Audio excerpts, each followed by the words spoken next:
허생전 일부 박지원 지음.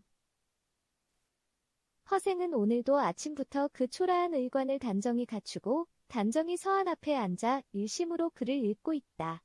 어제 아침을 멀건 죽한 보시기로 때우고 점심은 늘 없어왔거니와 저녁과 오늘 아침을 끓이지 못하였으니 하루낮 하룻밤이요 꼬박이 세 끼를 굶은 참이었다. 그러니 시장하긴들 조금 시장하련마는 굶기에 단련이 되어 그런지 글에 정신이 쏠리어 그런지 혹은 참으며 내색을 아니하여 그러는지 아무튼 허생은 별로 시장하여 하는 빛이 없고 글 읽는 소리도 한결같이 낭낭하다. 서울 남산민 묵적골이라고 하면 가난하고 명색 없는 양반 나부랑이와 궁하고 불우한 선비와 이런 사람들만 모여 살기로 예로부터 이름난 동네였다. 집이라는 것은 열이면 열 다 쓰러져가는 오막살이 초가 집이 몇 해씩을 이영을 덮지 못하여 지붕은 움푹움푹 골이 패이고 비가 오면 철철들이 새고하였다. 석가래는 볼성없이 드러나고 벽은 무너지고 중방은 헐어지고 하였다. 사는 집이 그렇게 볼성없는 것처럼 사람들의 의표도 또한 군기가 꾀줄줄 흘렀다. 가슴팔이 비요, 옷은 옷옷 속옷 할 것 없이 조각보를 새기듯 기움질을 하였다. 여름에 가을사리를 입고 겨울에 베옷을 입기가 예시였다. 신발은 진날이나 마른 날이나 남학신이었다. 남산골새님의 남학신은 붙은 문자였다. 어느 집 할 것 없이 굶기를 먹듯 하였다. 하루 새 때는 고사하고 하루 한 때씩이라도 거르지 아니하고 굴뚝에서 연기가 오르는 집은 일부러 찾고자 하여도 없었다. 그렇게 궁하게들 살면서 하는 일이 무엇이냐 하면 명색 없는 양반 나부랑이는 해임 긴 기침이나 하고 세도재상 찾아다니면서 벼슬날이나 시켜달라고 조르기가 일이요, 선비들은 밤이나 낮이나 글을 읽으면서 과거나보아 장원을 하여서 발신할 세월을 기다리는 것이 일이요하였다. 허생도 이 묵적골에 쓰러져가는 오막살이 초가집에서 끼니가 간데없고 줄임배를 허리띠 졸라매어가며 밤이나 낮이나 글을 읽기로 일을 삼고 사는 궁한 선비의 한 사람이었다. 궁한 것으로는 오히려 다른 사람보다 더 알지언정 나을 것은 없는 처지였다. 부엌 한간, 방 한간의 오막살이하고도 지질이 근천스런 오막살이이고 봄에 방은 안방이자 겸하여 허생이 글도 읽고 10년 일득으로 찾아오는 손님을 맞아들이는 사랑방이기도 하여야 하였다. 허생이 글을 읽고 있는 옆으로 넌지시 비켜앉아 부인 고씨는 헌 누더기 옷을 깃고 있다. 남편 허생과 달라 부인 고씨는 얼굴에 시장함을 못 견디어 하는 빛이 완구히 드러나고 자주 바느질 손을 멈추고는 한숨을 내어 쉬곤 한다. 그럴 적마다 남편 허생의 옆얼굴을 심정 편안치 못한 눈으로 건너다보고 한다. 얼마를 그러다가 고씨 부인은 마침내 여보 하고 남편을 부른다. 허생은 부르는 소리를 들었는지 못 들었는지 그대로 글만 읽는다. 글을 읽고 있는데 옆에서 부인이든 누구든 불러서 첫마디의 대답을 하는 법이 허생은 없었다. 여보. 두 번째 부르는 부인의 음성은 약간 높기도 하였거니와 저욱이 성화스럽기까지 하였다. 그래도 허생은 못 들은 성. 글쎄, 여보? 더 높고 더 성화스러운 음성으로 세 번째 부르면서 그럴 뿐만 아니라 바느질 꼬리를 거칠게 밀어젖히면서 한 무릎 남편에게로 다가앉아서야 허생은 비로소 글 읽기를 그치고 천천히 부인에게로 얼굴을 돌린다. 어째 벼랑간 그러시오? 태연한 얼굴과 부드러운 음성으로 허생이 그렇게 묻는 말에 고씨 부인은 시근시근 하면서 당신은 시장하지도 않으시우. 새끼를 굶은 창자가 아니 시장할 리야 있겠소. 당신은 글 읽기에 세상 재미가 쏟아져 시장에도 시장한 줄 모르고 그러시나 보우마는 나는 곧 현기증이 나고 쓰러질 것 같아요. 거 안 됐소이다 그려. 그렇지만 당장 무슨 도리가 없지 않소. 그럼 우두커니 앉아 굶어 죽기를 바라야 오라요.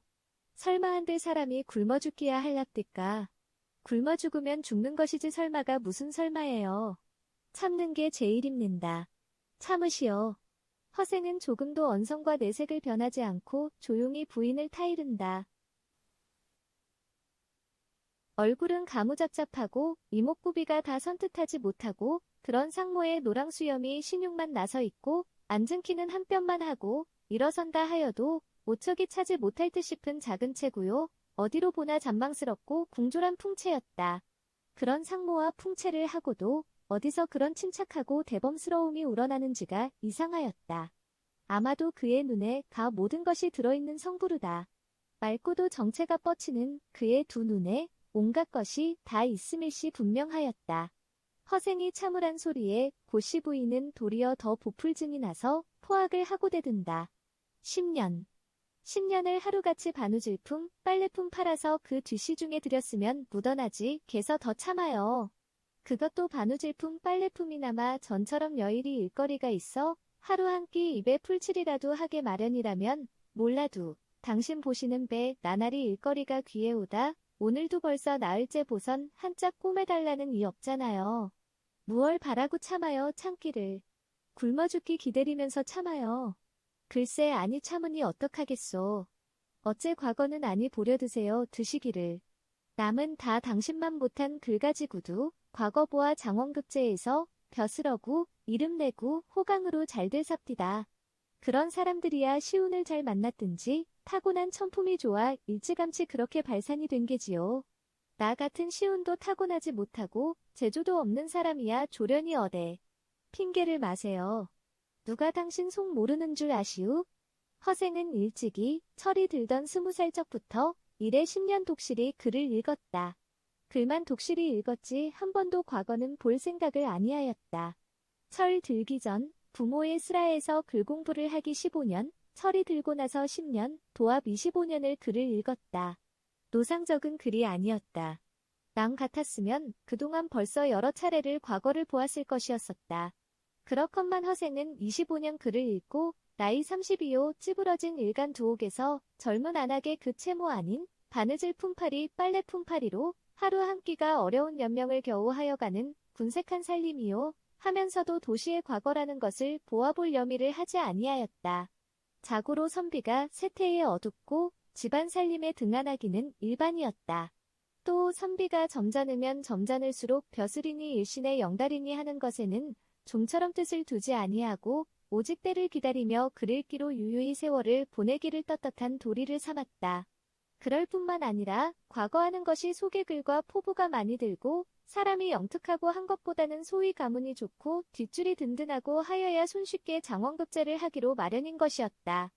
허생은 그런데 가문이며 포부며 사람은 어떠한지 모르되 가장 요긴한 뒷줄이라는 것이 없었다. 허생은 당대에 새도 있다는 재상들이 어느 동네에 살고 있는 것조차도 통이 모르는 사람이었다. 그런 고로 허생 같은 사람이 막상 과거를 보았다고 하였더라도 꼭이 장원급제를 하였으리라고는 장담키 어려운 노릇이었다. 그러나 일변 과거가 100이면 100이 다 반드시 사와 인정으로만 장원급제가 되고 말고 하기로 정해져 있는 것은 또한 아니었다. 가문이 좀 섭섭하더라도 뒷줄이 없더라도 글이 좋고 사람이 잘나고 하였더라면 버젓이 자원급제를 하는 수가 노상 없는 것은 아니었다.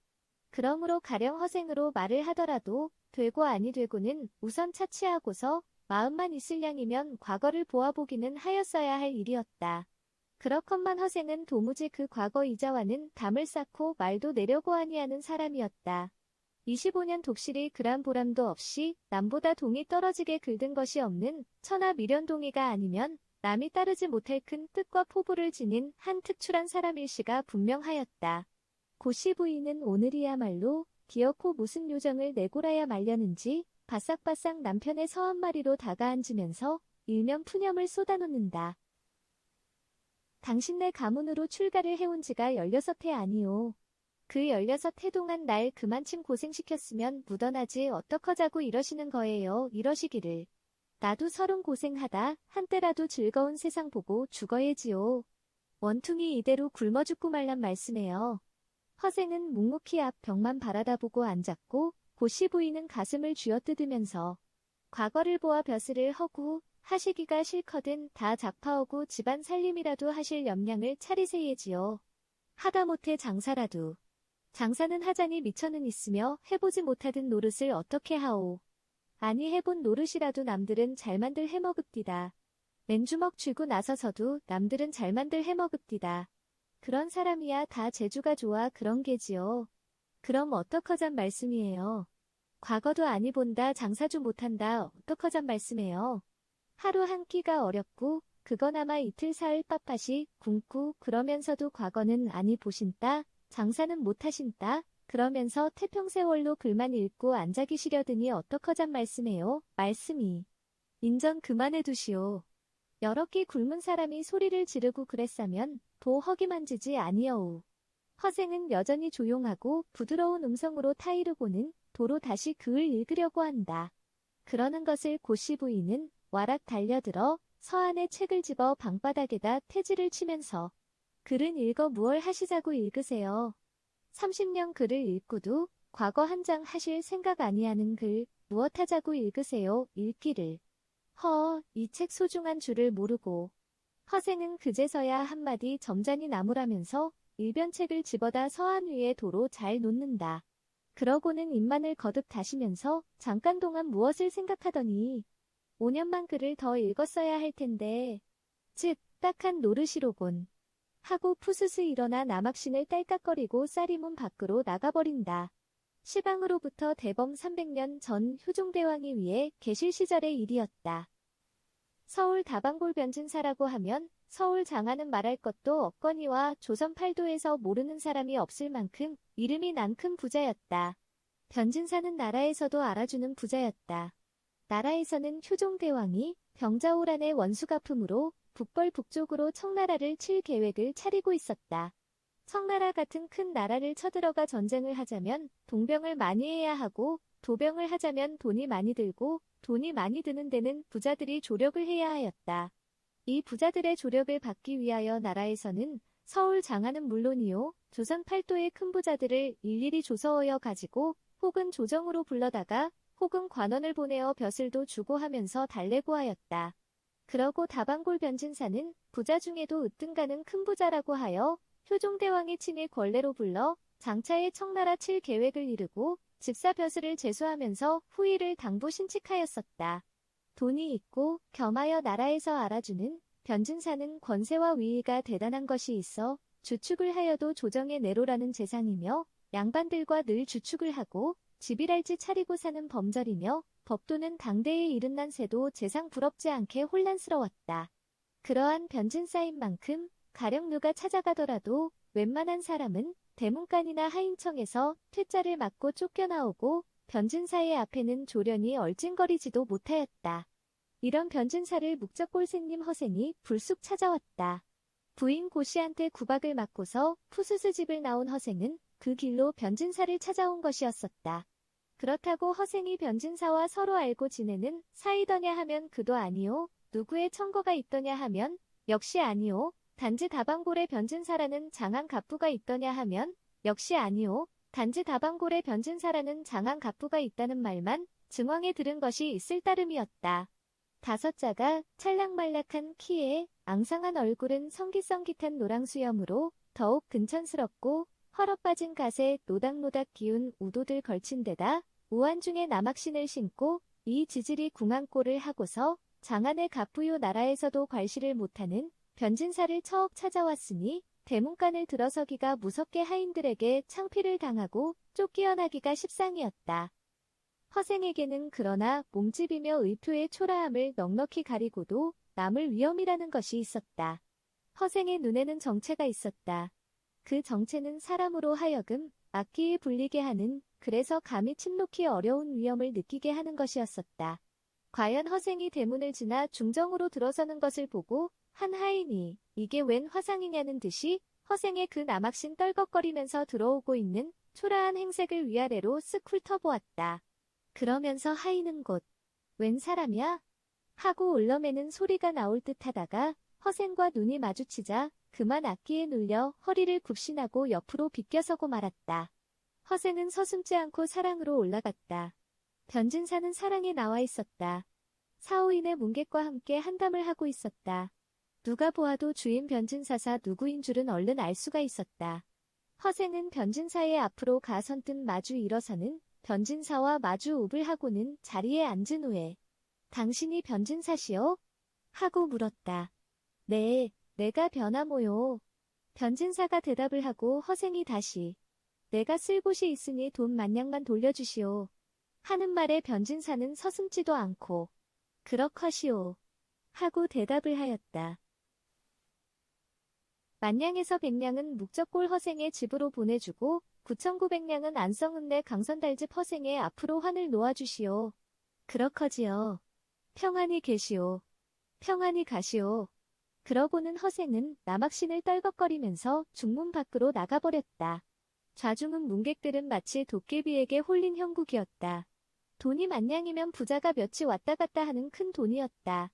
그런 큰 돈을 생면부지 모르는 사람일 뿐 아니라 노랑전 한 푼껏 없어 보이는 궁한 선비에게 선뜻 한마디에 그런 큰 돈을 주다니.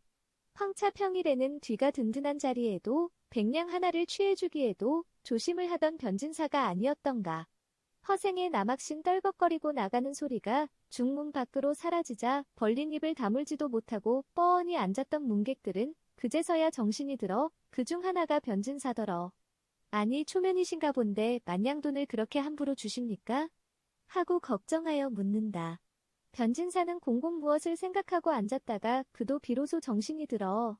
초면에 와서 만냥돈을 달라는 사람이면 미친 사람이 아니면 만냥 값이 더 나가는 큰 사람이 아니겠소. 그런데 보아하니 미친 사람은 아니고. 그렇지만 외양을 잘 차리고 다니는 사람이면 돈이 있는 사람인데 돈이 있는 사람이면 돈 있는 사람이 무엇하러 남더러 돈을 취해달래며 취해줄 며리는 있소. 도대체 사람이란 외양만 보고는 모르는 법입는다. 대답을 하고 변진사는 서사를 불러 돈 만냥을 100냥은 묵적골 허생의 집으로 태전 지워 보내고 9,900냥은 안성읍내 강선달집 허생에게로 환을 놓아 보내고 하라고 분별을 시킨다.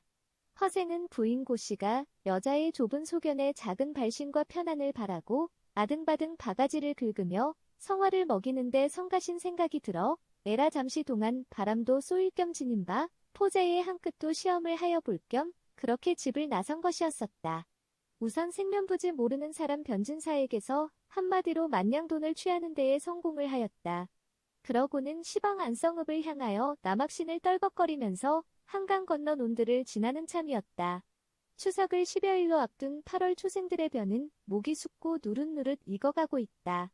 고추가 붉고 김장이 파릇파릇 이쁘게 자랐다. 콩은 여물고 수수목은 무거웠고 강과 대추는 다투어 볼이 붉었다.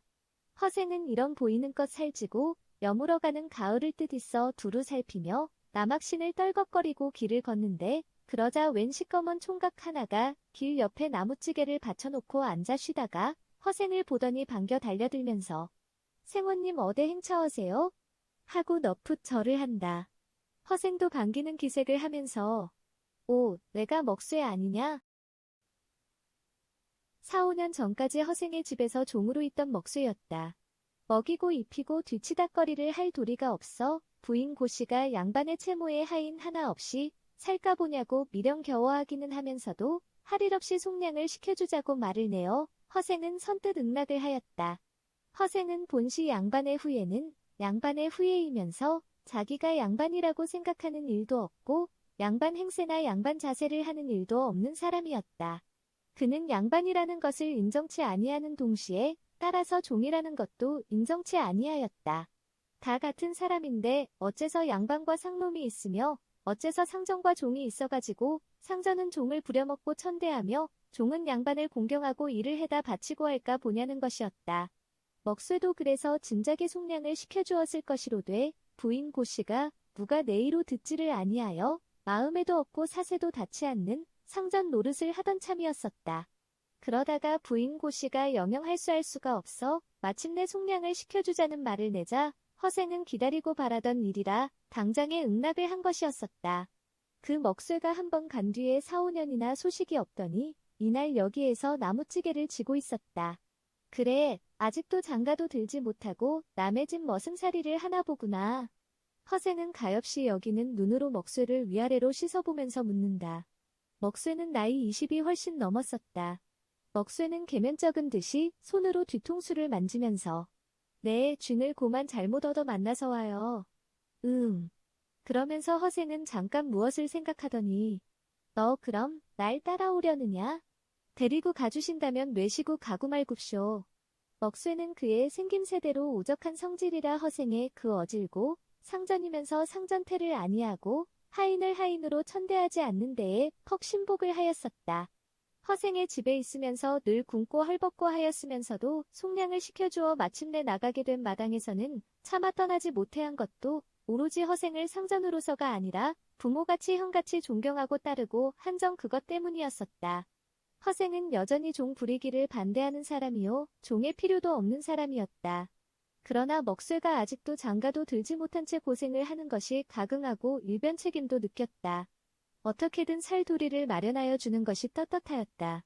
앞으로 일을 하자면 종은 아니라도 손대는 하나쯤 데리고 다녀 무방하였다. 먹쇠는 마음 맞는 손대 노릇을 할 수가 있었다. 데리고 다니면서 일도 시키고 그러다가 계제를 타서 살끈을 잡아주도록 할 것이고, 다섯자가 창락말락한 키에 앙상한 얼굴에는 근천스런 노랑 수염이 성깃성깃하고 헐어빠진 갓에 노닥노닥 기운 우도들 떨쳐 입은 데다 남학신을 떨걱거리면서 앞을 선 허생과 굴뚝 구멍에서 나온 듯 시꺼먼 놈이 키는 구척장신인데 잠방이 적삼을 신육만 걸치고는 성성큼 뒤를 따르는 먹쇠와 참으로 우스꽝스런 주종의 행색이 아닐 수 없었다.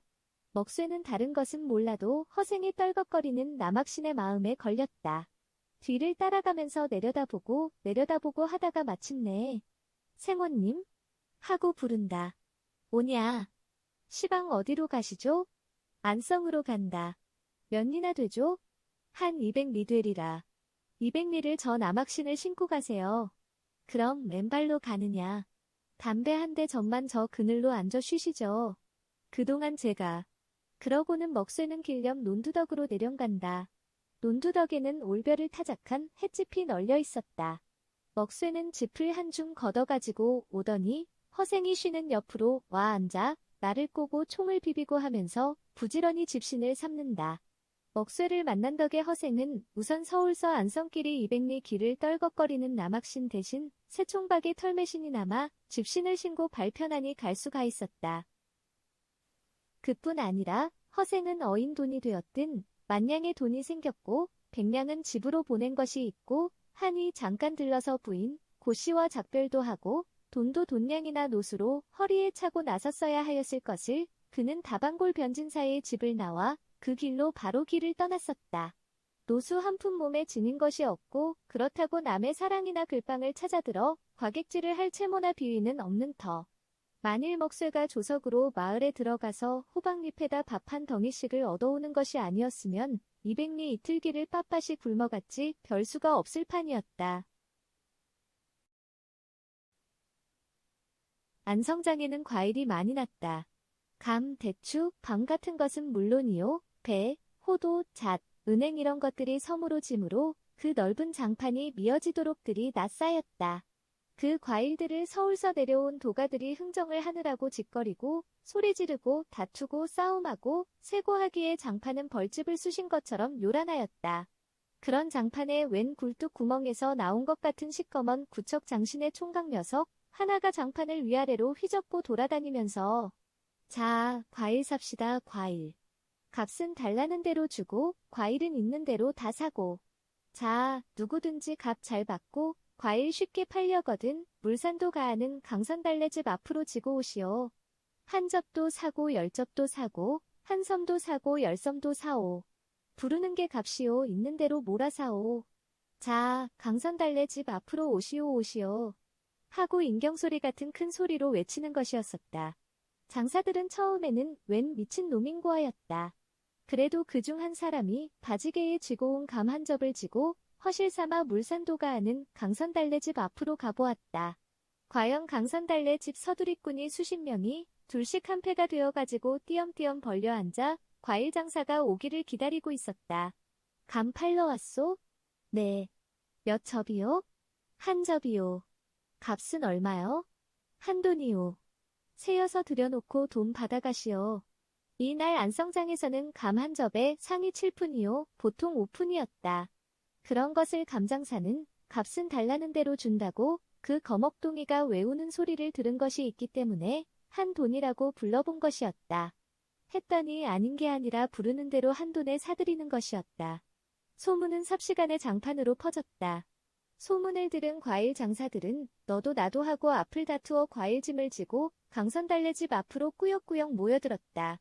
바지개에 감을 지고 오는 사람, 호도섬을 말에 싣고 오는 사람, 밤섬을 소등에 싣고 오는 사람, 대추를 멱서리에 넣어지고 오는 사람, 광우리에 배를 이고 오는 여인네, 자루에 은행을 넣어 걸매고 오는 꼬마동이. 거먹동이가 외우던 대로 그리고 소문을 들은 대로 가지고 와서 부르는 게 값이요. 물건 호불호 가릴 것 없이 있는 게 한이었다. 마침내 과일장은 강선달네 집 앞으로 쏠려버리고 말았다. 그리고 석양 무렵까지에는 이날 장에 났던 과일이 한 톨 남지 않고 죄다 강선달 내 고간으로 들어가 쌓이고 말았다. 서울서 내려온 과일 도가들도 약간 초장에 산 것을 도로 다 팔아버렸다. 이문이 남기는 일반인데 구태여 서울까지 떠싣고 갈며리가 없기 때문이었다. 장판에 난 과일을 값은 부르는 대로 내고 싹싹 쓸어 사들이다니 이건 큰 병괴였다. 안성장이 생긴 이후로 처음 일이었다. 구석구석이 둘만 모여도 수군거리고 셋만 모여도 그 이야기로 판을 짰다. 그러나 아무도 과일을 그렇게 사들이는 사람이 누구며 무슨 목적으로 그러는지 아는 사람이 없었다. 혹이 강선달과 아는 사람이 있어. 과일은 웬걸 그렇게 사들이오? 하고 물으면 강선달은 나도 모르오. 나는 손님의 심부림을 할 따름이오. 하고 대답하였다. 이날 밤 허생은 조촐한 술상을 앞에 놓고 주인 강선달과 마주 앉아 향기 있는 약주술로 잔을 기울이며 이야기를 하였다. 허생은 좋은 술이면 10여 배 기울이기를 즐겨하던 터이었다. 오늘 도합 얼마치나 샀나요? 허생이 묻는 말에 강선달은 공순히 한 800양어치나 샀나 봅니다. 하고 대답을 한다. 겨우 800양이요. 800양 돈이 적습니까? 돈 800냥만 생각하면 크달 수도 있지만 이 큰 안성장 과일을 죄다 사기에 800냥이라면 너무 허망치 않소. 앞으로 서리가 올 때까지 더 나기는 날 것입니다. 그럼 9월 금은께까지는 과일이 있겠소이다 그려. 그렇지요. 장날 아닌 무시날에도 과일이 들어오나요? 많이 들어옵니다. 그러면 과일 들어오는 것이 떨어지는 때까지 감 1개, 대추 1개라도 다른 손에 넘어가지 않도록 다 사주시오. 오신 손님 물건 사드리는 것이 영업이니깐 그야 사드리기가 어렵겠습니까마는 과일 따라 상할 것이 있겠으니 정이 옳시다. 감이 제일 상하고 배 대추 같은 것도 상하는 것이야 어떡하겠소. 아무튼 사서 드려 제이기만 하시오. 이리하여 9월 금은까지 강선달은 허생이 시킨 대로 안성으로 들어오는 과일이라는 과일은 깡그리 사서 곳간에 들여 쌓았다. 그러고 나니 과일도 끊겼거니와 돈도 만냥돈이 거진 다 나가고 강선달래 곳간은 있는 대로 다 차고하였다. 10월이 가고 동지달로 접어들었다. 그동안 허생은 과일을 그렇게 사놓고는 어떻게 처분을 한다는 말이 없이 밤이나 낮이나 강선달래 안사랑 조용한 방에 들어앉아 글만 읽고 있었다. 먹쇠는 가끔 곳간에 들어가 상한 과일을 추어내다가는 버리는 것이 일이었고 강선달이 하도 민망하여 허생더러 저 많은 과일을 날이 차서 얼고 하기 전에 방을 하시든지 하서야 아니합니까? 한다 치면 허생은 태연히 다 썩혀도 돈 마냥 아니오. 할 뿐이었다. 한편 서울서는 해마다 서울서 먹히는 과일이 태반은 안성장을 거쳐서 서울로 올라오게 마련이었다.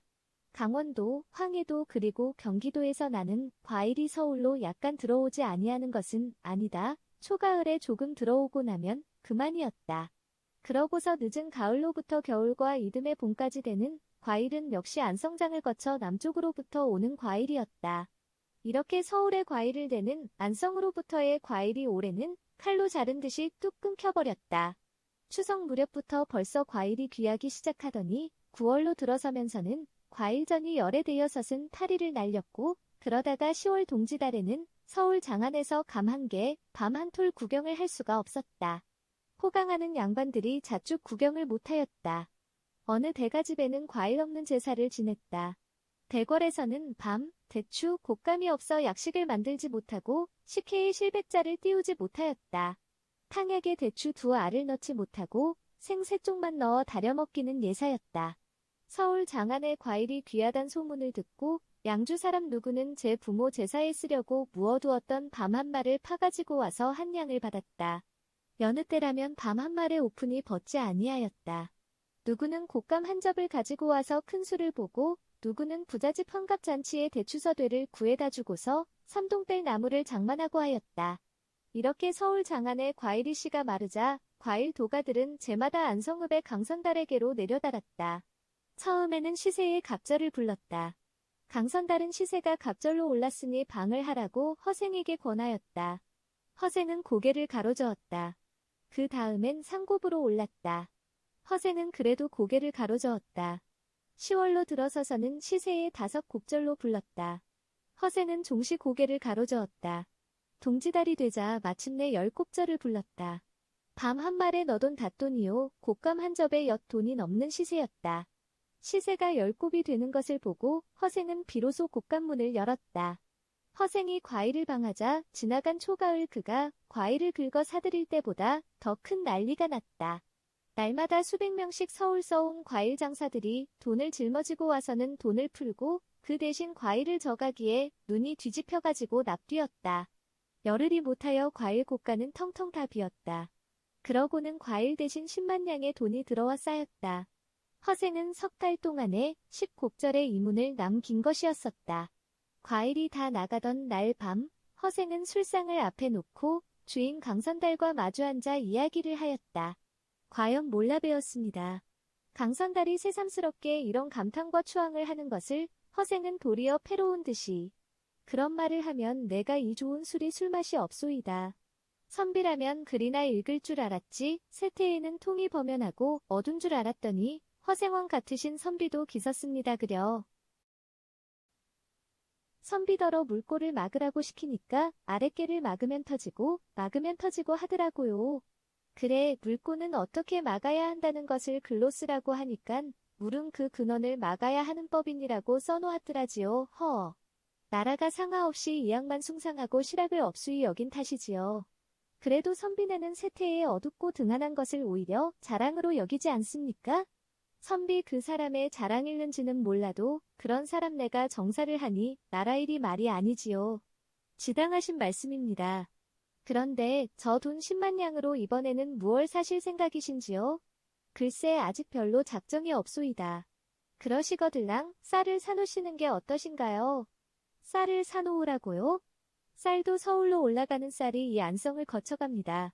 10만 냥에치 몽땅 사놓으시면 한 달이 못 가 서울 장하는 쌀이 없어 난리가 나고 금세는 10곡절이 더 오를 것입니다. 딱한 말씀을. 선뜻 응할 줄 알았던 허생은 뜻밖의 고개를 가로저으면서 여보시오 강선달. 네. 과일은 양반이나 부자들이 주장 입치레로 먹는 게 아니오. 그렇지요. 그러니깐 그런 사람들이야 한때 과일을 좀 비싼 값으로 사 먹기로서니 별반 관계가 없을 게 아니겠소. 서울 양반들이나 부자들이 밤 한 말에 너푼 하던 것을 너돈이나 닷돈에 사 먹기로서니 거덜이 날 이치야 없지 않소? 그렇지요. 서민이나 가난한 사람들은 과일을 먹지 못해 죽지는 아니하니깐 비싸면 아니 사 먹으니 그만이고. 그렇지요. 그렇지만 서민이나 가난한 사람들도 과일은 아니 먹어도 살지만 쌀이 없어서는 당장 죽을 게 아니오. 네. 지당하신 말씀입니다. 양반이나 부자들은 몇 달씩 먹을 양식을 진작에 다 장만해 두었으리다. 그러나 쌀이 아무리 귀하고 값이 아무리 비싸더라도 그 사람네가 밥을 굶거나 답답할 일은 없을 게 아니겠소. 쌀이 귀하고 비싸면 당장 죽어나는 건 서민과 가난한 사람들이지요. 지당하신 말씀입니다. 서민과 가난한 사람들을 못살게 하고서 장사 이문을 보려 들다니 큰 죄가 아니오? 지당하신 말씀입니다. 여보 강선달? 네. 당신도 보아오니 돈을 좀 모았나 복디다마는 돈도 모을 돈이 있고 모아서 안 잃을 돈이 있고 합는다. 네. 악한 돈일랑 모으지 마시오. 임자는 불부라는 말이 세상 사람이 돈을 악하게 받게는 모을 줄을 모르기 때문에 그래난 말이지요. 악하지 않게 모아 악하지 않게 쓰면야 부자가 나쁠멸이야 없는 것이니깐요. 막 이렇게 이야기를 하고 있는데 그때 벼랑간 마당에서 여러 사람의 어지러운 발작 소리와 웅성거리는 소리가 일었다. 종종 겪어본 간음이 있어 강선달은 단박에 얼굴이 흑빛으로 변하고 사지를 떨면서 화적이 들었습니다. 얼른 피신을 하십시오. 하고 당황이 납뛰었다. 허생은 그러나 조금도 동요함이 없이 태연히 앉은 채 화적이 그대지 두려울 게 무엇란 말이지요. 못 당해보셨으니 그렇게 말씀을 하시지만 화적이면 저희가 달래는 돈을 주면 그만이 아니오. 그야 그렇지요만. 내가 다 요량이 있으니 아무 염려 마시오. 그러자 방문을 와락 열어젖히면서 번쩍거리는 장검을 든 자가 앞을 서고 식칼과 몽둥이와 창을 든 여럿이 앞선 자를 옹위하듯 방으로 척척 들어섰다. 모두들 눈이 붉었고 살기가 댕겅댕겅 듣는 것 같았다. 두목일시 분명한 그 앞선 자가 허생과 강선달을 번갈아 보면서 둘 중에 누가 허생이냐? 하고 을러매듯 묻는다. 허생은 눈썹 하나 까딱 않고 거기 어디 지나가는 사람과 수작이라도 하는 것처럼 천연덕스럽게 허생은 낸데 너희는 누구며 무슨 일들이냐? 하고 묻는다. 보면 몰라. 너 돈 10만 냥 가졌지? 그렇다. 10만 냥 있다. 저놈 꼼짝 못하게 묶어라. 두목이 졸개를 돌아보고 허생을 칼로 가리키면서 그러는 것을 허생은 껄껄 웃으면서 못 생긴 놈들이로군. 그래, 장기까지 지닌 너희 수십 명이 이 악질 하나를 못 당해낼까 봐서 묶는단 말이냐? 10만 냥 돈을 몸에 진역기에 내뺄까 봐서 묶는단 말이냐? 도적 두목은 들이단짝 이맛박을 딱 부딪뜨린 맛이었으니 그래도 기는 아끼지 아니하려고 컬컬이. 얘 이놈 봐라. 응. 뚝배기보다 장맛이 낫다더니 그 생김새 어구는 제법이로구나. 그래 돈은 다 내놓을 테냐 순순히. 아니 주면 사람을 굽히고 뺏어갈 테니 내놓았지 별수가 있느냐. 그럼 내놓아라. 허생은 방구석에 처박혀 앉아 벌벌 떨고 있는 강선달더러 돈 둔 곳간의 열쇠와 그리고 등불을 밝혀오라고 이른다. 이윽고 열쇠와 등불이 왔다. 날 따라오느라. 허생은 도적 두목더러 이르고 손수 열쇠와 등불을 들고 앞을 선다. 도적 두목과 졸개들이 웅기종기 그 뒤를 따랐다. 허생은 강하지만 자물쇠를 열고 곳간문을 좌우로 활짝 열면서 자, 이게 10만 냥이니 너희들 힘껏 마음껏 져가거라. 하고 등불을 들여 비춰준다. 곳간 안에는 구렁이가 서리고 있는 것 같은 10만 냥의 돈더미가 희미한 불빛에 거무스름이 드러났다. 그것은 세상 사람에 다 좋아하고 부러워하고 귀히 여기고 하는 돈 보배라기보다는 하도 더미가 크고 하도 수요가 많아 차라리 무슨 괴물같이 무섭기도 하고 지겹기도 하였다. 도적 두목은 돈의 아바기를 받아 잠깐 멍하니 섰다가 인하여 뒤를 돌아보면서 들어가 질 수 있는 것 치고 나오느라 하고 영을 내린다. 영이 떨어지기가 무섭게 졸개들은 손에 들었던 식칼이며 몽둥이며 창등 속의 장기를 내동댕이 치고 우우 한꺼번에 곳간 안으로 몰려들어간다. 한 20명 됨직하였다. 도적들은 제마다 허리에 창 큼직큼직한 전대를 뽑아가지고 한 냥씩 한 냥씩 꿰n 돈을 집어넣는다. 그러느라고 서로 밀치고 비비대고 짓거리고 탓하고 나무라고 야단법석이 난다. 그러면서 그들은 그 흐벅지게 많은 돈과 돈을 마음껏 자져가는 데만 정신이 팔려 옆에서 벼락이 떨어진데도 모를 지경이었다.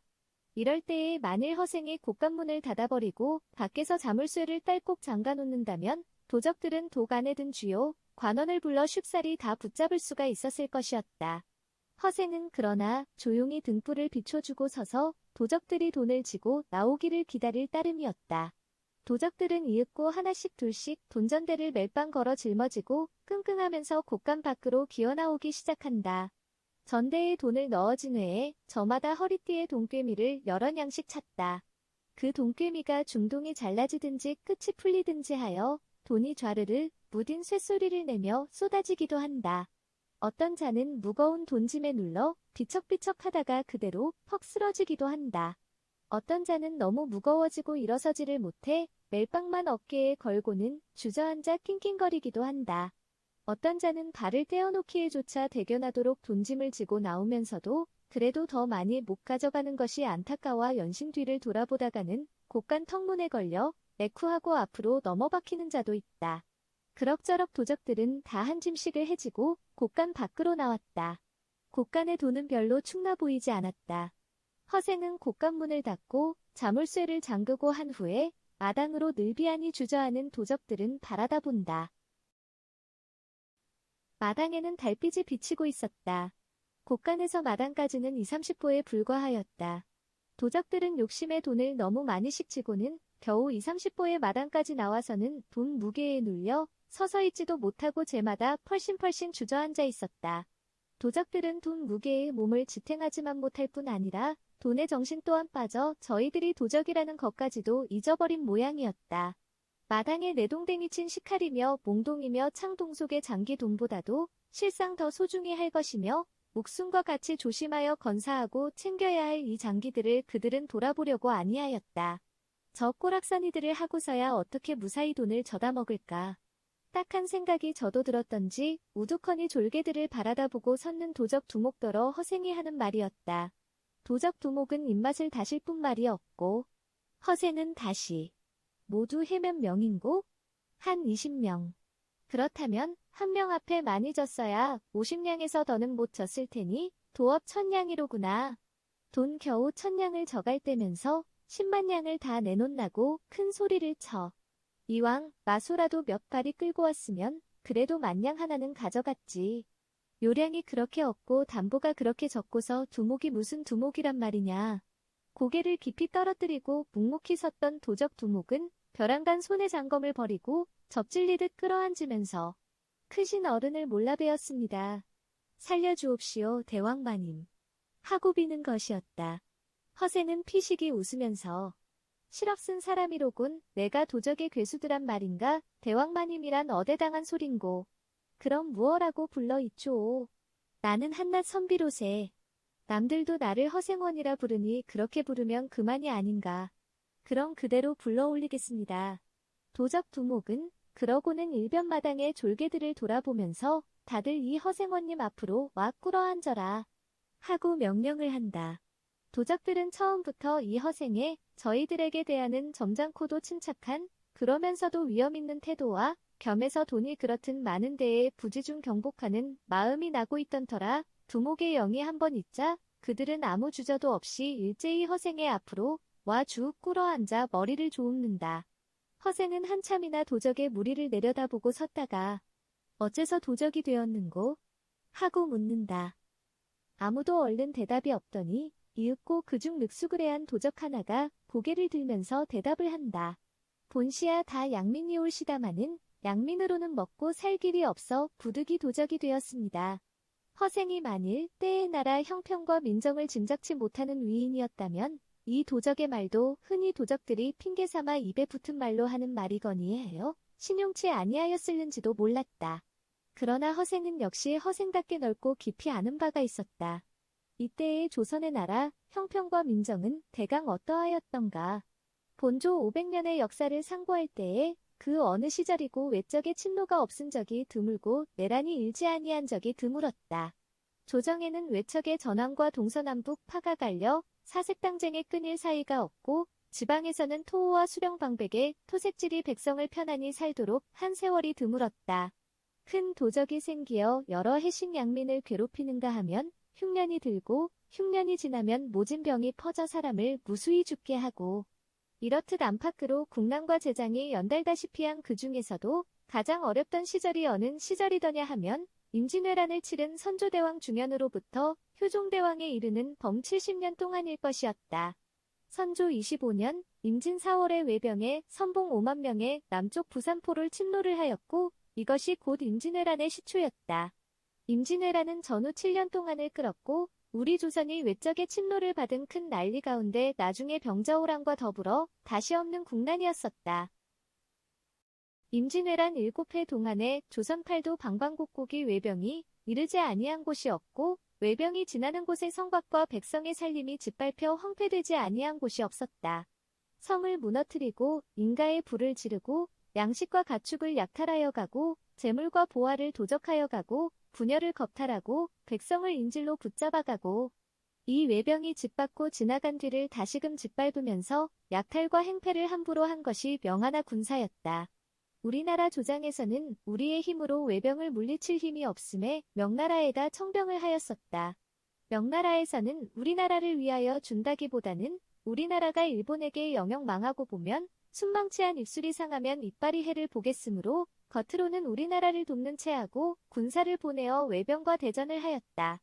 명나라 군사는 온 바램이 노상 없었던 바는 아니나 크게 신통한 것은 없었고 차라리 그들의 약탈과 행패로 우리나라가 은근히 해를 입은 것이 더 컸었다. 외병으로 하여금 이상더 조선에 머물러 있어 약탈과 행패를 더 계속치 못하고 7년 만이나마도 물러가게 한 것은 명나라 군사의 힘보다도 우리 이순신 장군이 수전에서 일본의 수군을 번번이 이겨 마침내는 정멸을 시킨 그 공이 더 컸었다. 이순신 장군은 거북선을 만들어 수전했으면서 싸우는 마다 일본의 수군을 무찔렀고 필경은 전멸을 시켰으며 일본은 수군이 전멸이 되니 본국으로부터 군사와 그 밖에 여러 가지를 조선에 와서 있는 군사에게 뒤댈 길이 없어 그만 스스로 물러가지 않지 못한 것이었었다. 임진왜란을 7년 동안 치르고 난 조선은 마치 죽을 병을 앓다가 겨우 살아난 사람 같았다. 장정들은 태반이 전장에 나가 죽었다. 외병에게 사로잡혀 일본으로 간 사람도 많았다. 성은 무너지고 집들은 불에 탔다. 논밭은 황폐하고 황폐한 땅을 갈 자 하나 말과 소가 없었다. 먹을 곡식도 없고 입을 옷도 없었다. 이렇게 중병을 앓고 나서 비척거리는 사람같이 피골이 상접한 조선이 그 다음에는 조정이 시끌어나였다. 광해주의 난정과 인조반정이 그것이었다. 임진왜란을 치른 지 10년 만에 선조대왕이 승하하고 광해주가 위에 오르자 전대부터 싹이 튼 국내 고륙 간의 갈등이 마침내 겉으로 퉁겨져 가지고 광해주는 필경 동생 명창대군을 죽인다. 어머니를 패하여 내친다 하는 해거를 저질렀다. 이 틈을 타 조정에서는 사색봉당의 당파 싸움이 뒤엄부러져 겪고트는 사품에 나라의 정사는 더욱 어지러워졌다. 궁중과 조정이 어지러우며 방백수령과 토호들의 행악은 날로 심하였고 그 패를 입는 것은 애꿎은 백설들 뿐이었다. 가뜩이 임진왜란이라는 중병을 치른 지 겨우 10여 년이요. 미처 기운도 추기 전에. 광해주 15년에 그동안 다른 당파의 득세로 힘을 쓰지 못하던 이서, 이괄, 최명길, 김자점 등의 서인이 광해주가 고륙의 형제를 죽이고 모우를 패하여 내쳤다는 허물을 탈잡아가지고 왕 광해주를 패하고서 선조대왕의 손자요 광해주의 조카되는 능량군을 받들어 왕위에 오르게 하였다. 이것이 소위 인조반정이었다. 능량군으로 위에 오른 인조대왕은 총명한 인군이었다. 위에 오르면서 재주와 덕이 있는 선비를 널리 뽑아들여 나라의 정사를 맡게 하고 또 팔도에 어사를 보내어 민정을 살피며 악정하는 수령 방백을 징계하고 그 밖에도 여러 가지로 피폐한 국정을 바로잡으려고 애쓴 자취가 있었다. 그러나 나라가 제대로 다스려지고 백성이 편안하고 하자면 한 인군의 총명만으로 되어지는 것은 아니었다. 총명한 인군도 어진 신하와 좋은 시절을 만나야 하는 법인데 인조대왕은 임금만 홀로 총명하였지 좋은 시절도 어진 신하도 다 얻어 만나지 못한 불우한 인군이었다. 인조대왕은 큰 당파 가운데 하나인 서인들이 힘으로 왕위에 오른 인군이었다. 그러한 만큼 조정에는 그 서인들이 판을 짜고 들어앉아서 권세를 부리었다. 이러는 서인의 세력을 꺾으려고 다른 당파에서는 갖은 책모를 부리고 죄 없는 사람을 참수하고 하였다. 무릇 당파들이 싸움을 하는 것은 나라와 백성을 위하기 위하여 싸우면 나라와 백성은 그르쳐지고 괴로움을 당하고 할 따름이지 조금도 이로울 것은 없었다. 인조대왕이 즉위한 2년 만에 유명한 이괄의 난리가 났다. 이괄은 인조반정에 큰 공이 있는 장수 가운데 한 사람이었다. 그런데 반정에 성공을 하여 공을 주는 마당에서는 이괄은 조그마한 벼슬밖에는 받지 못하였다. 이괄은 그것을 매우 불평히 여기던 중에 다시 자리가 떨어져 평안 병사로 내려가게 되자 마침내 그는 반심을 품게까지 되었다. 편한 병사로 밀려내려간 이괄은 겨울 동안 은밀히 군사를 조련하였다가 이듬해 정월에 군사 1만 2천 명을 거느리고 서울로 지쳐 올라왔다. 인군의 옆에 간신들이 있어 나라의 정사를 그르침으로 그를 벤다는 것이었었다. 이괄은 미구의 도원수 장만의 광군과 싸우다 패하여 그의 수하에게 죽고 그것으로 이괄의 나는 무사히 평정이 되었다. 이괄은 이군의 옆에 간신이 있어 나라와 정사를 어지럽히니 그를 벤다는 것이 군사를 일으킨 구호라고 하였으나 실상은 찬혁의 뜻이 없지 아니하였던 모양이었다. 이괄이 용상 바라듯 한다는 속담은 이때에 생긴 말이었다. 이괄의 난이 있은 지 12해를 지나 인조대왕 14년 병자 12월에 병자호란이 났다. 이보다 앞서 인조대왕 5년 정묘 정월에 벌써 청나라 태종 홍타시가 그의 종제 아민을 시켜 3만의 군사를 거느리고 조선을 처황해도 평상까지 들어온 일이 있었다. 이때의 난리는 겨우 두어 달 남짓하였으나 호병의 약탈과 행패가 어떻게도 흑심하였던지 청천강 이북은 하마쓱밭이 되다시피 하였다. 고을들이 황폐하고 백성의 자취가 끊이고 하였다. 그러고서 10년 만에 다시 병자호란이 난 것이었었다. 병자호란은 호병이 병자년 12월 9일 압록강을 건너던 발로부터 이듬해 정축년 정월 금음날 인조대왕이 광주 남한산성 아래 삼전도에서 청태종에게 항복을 하던 날까지 50일 만에 끝이 났었다. 그러나 그 50일 동안에 조선이 받은 손해는 실로 저 7년이나 끈 임진왜란 못지 아니하게 큰 것이었었다. 청병은 이른 곳마다 무고한 백성을 죽이고 분열을 능욕하고 집을 불지르고 양식과 의복과 육축을 빼앗고 하되 그들이 지나고 난 자리에는 티건불 하나도 남기지 아니할 지경으로 약탈과 행악은 극심하였다. 이와 같이 자주이는 난리의 백성들은 마치 위태한 가지에 깃든 새와 같이 불안한 마음으로 그래도 불탄 자리에 집을 였고 병마에 짓밟힌 딸 파씨앗을 뿌리고 하였다. 울며 불며 그래놓은 보람도 없이 또다시 병난이 일기 아니면 이태 3년씩 흉년이 들고 요행 풍년이 들어 넉넉히 먹을 것을 거두어 놓으면 양반이라는 관순 도적들들이 노략질을 하여 가고 때를 정하고 찾아오는 손님처럼 모진 병은 몇 해만큼씩 돌아 송장을 쓸어내듯 하고 백성들은 이렇게 오랜 도탄에 빠져 마음과 몸을 의탁할 곳이 없건만 조정에서는 당파 싸움으로 세월만 보내고 가다가는 피비린내 나는 사륙을 함부로 하고 마음이 불안하고 먹을 것이 없고 보면 백성들로서 취하기에 가장 쉬운 두 길이 있으니 도적과 거린이 그것이었다. 이때의 조선천지는 거린과 도적으로 차다시피 한 시절이었다. 그리고 오늘 밤에 이 무리들도 따지고 보면 그렇듯 깊은 곡절이 있는 도적임에 틀림이 없었다. 그 늙은 도적으로부터 본시야 다 양민이 올시다마는 양민으로는 먹고 살 길이 없어 도적이 되었습니다. 하는 대답을 듣는 허생은 무연히 도적의 무리를 내려다보고 서서 오랫동안 말이 없었다. 그러다가 얼마만에야. 그러면 지금부터라도 살 집이 있고 붙일 땅이 있고 농사에서 거둔 것을 빼앗기지 않고 배불리 먹을 수가 있고 하다면 그렇다면 도로 양민이 될 터란 말인가? 하고 묻는다. 여러 입이 한꺼번에 그야 일러 무얼 하겠습니까? 그럴 수만 있다면 자키 좋겠습니까?